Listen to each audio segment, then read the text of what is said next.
Christmas, Yule Day, Child's Day. The slain Nimrod brought back to life. We're going to cut down that tree. We're going to bring the tree back into the house. We're going to decorate it. We're going to put a star on top. All looking forward to the risen Pope. The myth of Hiram Abiff in Freemasonry. In the third degree, he's killed. The three ruffians kill Hiram Abiff. And what happens? The master mason of the lodge, he gives him the lion's paw, because you see Satan is a roaring lion seeking whom he may devour. He gives him the lion's paw, whispers Maha bone in his ear, which is the penis. And all of a sudden, Hiram Abiff comes back to life because he's the risen Pope. That's who it symbolizes. The Babylonian Messiah, whose tragic death and subsequent restoration to life and glory formed the cornerstone of ancient paganism, is now championed in the papacy. Well, the first bishop of Rome is Siricius. He's the first one to be called Pope. Emperor Phocas is the one who gives the spiritual power to Boniface III. So now the Pope is given the first of his two keys, his spiritual power.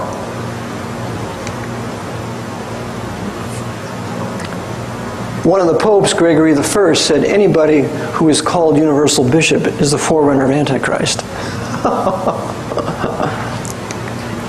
Phocas, again, gives this power to Boniface III. He has universal spiritual power. The edifice to this universal spiritual power is this monument in Rome, put in 608. It's a monument to Phocas. So the conclusion is the spiritual power of the Pope never came from Christ or God or the Bible. It came from Phocas, a murderer, an emperor of Byzantium or Constantinople. Well, now we have the creation of Islam. Muhammad was the creation of the papacy. Because as we shall see, Islam is the greatest sword of the church that has ever been created. The doctrines are identical. The crescent holds the host. Islam holds the papacy. The crescent holds the virgin and child. There's Mussolini. He was presented the sword of Islam, hailed as protector of Islam. And what does he do? He attacks the black Ethiopian country of Ethiopia. He kills 700,000 black non-Roman Catholic Christians. And by the way, there's a nice little Ethiopian gal that works in the restaurant down here, so you have to visit her. She works in the sports bar.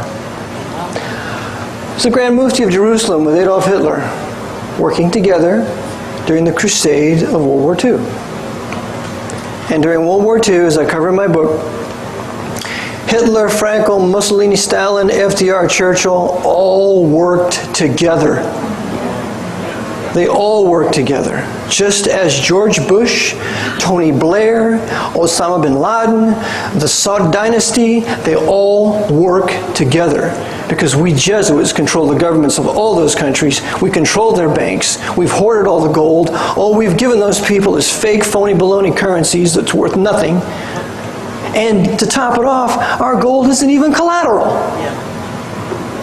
And the gold all in North America is in the Federal Reserve Bank in New York City, which our Knights of Malta run. And we always put a token Jew up front to make you think that the Jews run it all.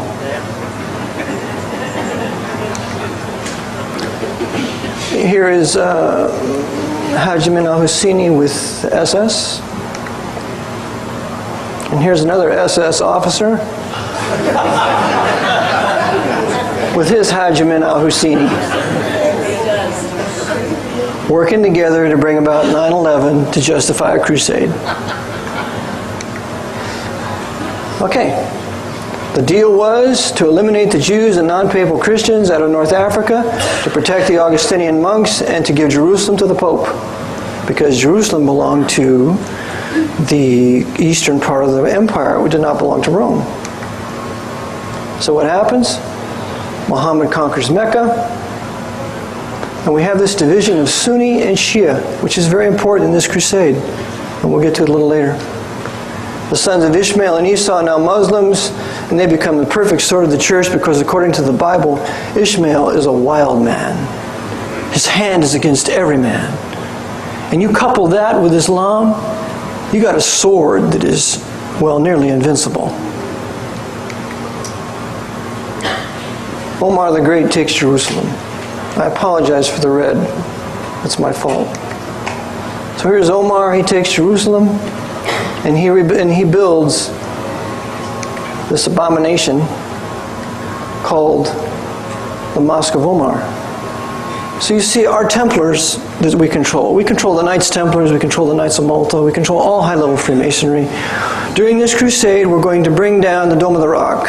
We're going to bring down the Al-Aqsa Mosque, and we're going to blame it on you Americans, so we can incite a huge Muslim invasion into America, for which reason Fidel Castro was given Cuba, and we trained Fidel Castro for 7 years. The mosque in Medina, the mosque in Mecca, and those also are going to go up in smoke too, to unite Islam against the great Satan of the West. So, what does Islam do? It takes North Africa. And here's a classic example of the papacy using Islam to kill off its enemies. The Visigoths here were Arians. They did not believe in the papal trinity. So Islam was used to invade Spain and into southern France to neutralize the Arians. And then after they were neutralized, the papacy reconquered Spain and drove them away. This is an example how Rome uses Islam to destroy its enemies. Here's Charles Martel, the Battle of Tours, keeping Islam out of France. Here we have Islam taking all of North Africa, this area, Spain, but it doesn't take the western half of the empire, which will become Orthodox. So the Pope's going to remedy that. So by 1580, Islam is out of Spain, has taken North Africa, has destroyed the Jewish communities for the most part, Bible-believing Arabs, and absorbed Turkey and the Grecian area. Because we have to kill off all Bible-believing Christianity anywhere we can find it, and we're going to use Islam to do it. In Africa today, Islam is slowly moving down Africa. Remember, the beginning of the Inquisition against Ethiopia was World War II, and now Ethiopia is half Muslim, half Christian. Well, we're going to continue to kill off all the Christian peoples of Africa, and we are going, just like in South Africa today, as I will show, that the historic white Protestant South Africans are being killed out by the Knights of Malta, controlled by the Queen. And by the way, we control the Queen of England. We control all the monarchs. If they don't submit to us, we kill them. And we use our international intelligence community to do it. And you have to be a special person to escape our assassins. Here's the war today. This is all Sunni, Sunni, Sunni, Sunni. But look at the Shia. They first invaded Afghanistan, then Iraq. The Shia have to be dealt with because you see the Shia, the leadership of the Shia is regarded as infallible and divine, whereas the leadership of the Sunni is regarded not as infallible and divine. And there can only be one man who's infallible and divine on the face of the earth, and that's the Pope. That's our Pope. So therefore we have to eliminate the Shia because they're raining on our parade. And so you can know that there will be an invasion into Iran. And there's the Pope kissing the Quran. And why wouldn't he? Islam has been his greatest servant. Pope Stephen III is now given temporal power, 156 years after spiritual power. And now the Pope has the two keys. He's given the temporal power by Pepin. Universal temporal power comes from Pepin, not from the Bible. So now let's just take a look and see how temporal power and spiritual power works.